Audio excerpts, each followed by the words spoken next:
अगर कोई ये कहता है कि संसार के कामों में व्यस्त व्यक्ति के लिए निरंतर प्रार्थना करते रहना संभव नहीं है तो वो गलत कहता है। आप जहाँ कहीं भी हो वहीं प्रार्थना द्वारा अपने मन में परमात्मा का मंदिर बना सकते हो। कारोबार करते समय, सफ़र करते हुए, कहीं लाइन में लगे हुए, हाथ से कोई भी काम करते हुए भी हमें प्रार्थना करते रहना चाहिए। इस प्रकार हम परमात्मा के नाम की पुकार जब हर समय संसार के कार्य करते हुए भी करेंगे तो हमको अपने ही अनुभव से पता चल जाएगा कि लगातार प्रार्थना करना मुक्ति प्राप्त करने का एकमात्र साधन है और ये हमारे बस की बात है, मैं कर सकता हूँ। शुरू शुरू में प्रार्थना करना आसान नहीं होता, इसलिए हमको प्रार्थना करने की आदत डालने की कोशिश करनी पड़ती है।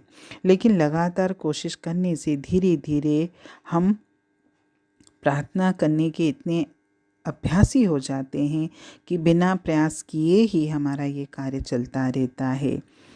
जैसे कार चलाना सीखने के लिए या कोई भी काम सीखने के लिए हमको पहले बहुत समय देना पड़ता है, बहुत कोशिशें भी करनी पड़ती हैं, लेकिन अभ्यास हो जाने पर हमें पता ही नहीं चलता कि ये काम अपने आप होता जाता है। वैसे भी किसी ने कहा है कि जो लोग खुदा का जिक्र करते हैं, फरिश्ते उनको चारों ओर से घेरे रहते हैं। इसलिए हर समय उस परमात्मा का जिक्र करो। ज़रूरी नहीं है कि हम बाहर जिक्र करें, अपने अंदर भी उसका जिक्र करो, यानी प्रार्थना करिए। शुरुआत हम ऐसे भी कर सकते हैं कि हमने अपना कोई एक डेली रूटीन का कोई काम करते हुए बिना सोचे, बिना कुछ वो ध्यान किए, बस पूरी तरह हमारा जो मन है परमात्मा में रमा हुआ है। और फिर जब ये अभ्यास पक्का हो जाएगा, यानी मेरा हाथों से तो काम हो रहा है संसार का, लेकिन अंतर में परमात्मा से मैं जुड़ा हुआ हूँ, तो जैसे ये अभ्यास पक्का होगा तो हमको ये महसूस होता है कि हम प्रार्थना द्वारा वर्तमान में रहना सीख गए हैं। क्योंकि वैसे भी हम लोग जैसे संसार का कोई काम हाथ से करते हैं तो हमारा मन तो कहीं और ही प्लानिंग में लगा रहता है। कम से कम प्रार्थना में हम वर्तमान में तो रहना सीख गए और हमारा जीवन भी बेहतर ढंग से गुजरने लगता है। कभी वॉक करते समय भी आप प्रार्थना करने की आदत डाल सकते हो। जैसे बहुत लोगों को वॉक की आदत होती है, तो उसमें अगर आपने आधा 1 घंटा वॉक कर रहे हो, आसपास आपके कोई है भी नहीं, तो आप पैरों से चलते हुए भी अपने अंतर मन को तो परमात्मा से जोड़ सकते हो। और इसके अलावा जैसे कुछ लोगों को खाना खाते हैं तो खाने से पहले प्रार्थना करने की आदत होती है, वो भी बहुत अच्छी आदत है। क्योंकि खाने से पहले अगर मैं 2 घड़ी परमात्मा से प्रार्थना करता हूँ, उसका शुक्रिया अदा करता हूँ, तो बहुत ही अच्छी बात है।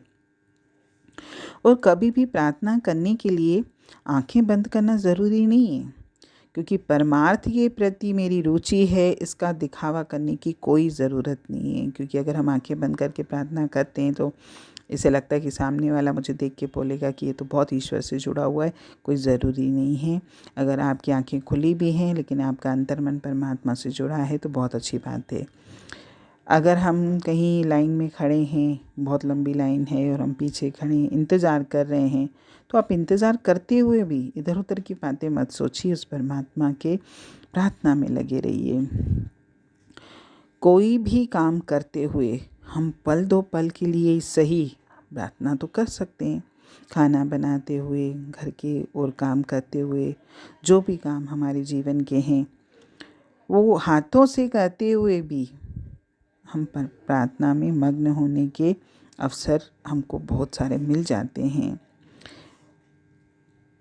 तैयार होते समय, बिस्तर बिछाते समय, दरवाज़ा खोलते समय, कंप्यूटर चलाते समय, न जाने कितने हमारे कार्य हैं जिसमें सिर्फ हमारे हाथों का काम होता है।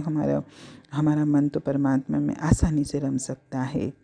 और इन कार्यों को अगर मैंने परमात्मा से जोड़ा तो हम ये कार्य जब करेंगे तो हमारे मन को अपने आप ही प्रार्थना में लगे रहने की आदत भी डल जाएगी और हम एक के बाद एक कई काम करते हुए अपना ध्यान प्रार्थना में रख सकते हैं और ऐसा करने से हम वर्तमान में भी जीने लगते हैं। न केवल अपने वर्तमान को बल्कि आने वाले कल को भी बहुत सुंदर तरीके से जी सकते हैं। अपने जीवन के छोटे छोटे पलों की एक सुंदर सी श्रृंखला बनाएं और अपने जीवन को बहुत सुंदर ढंग से जिएं। हरि ओम।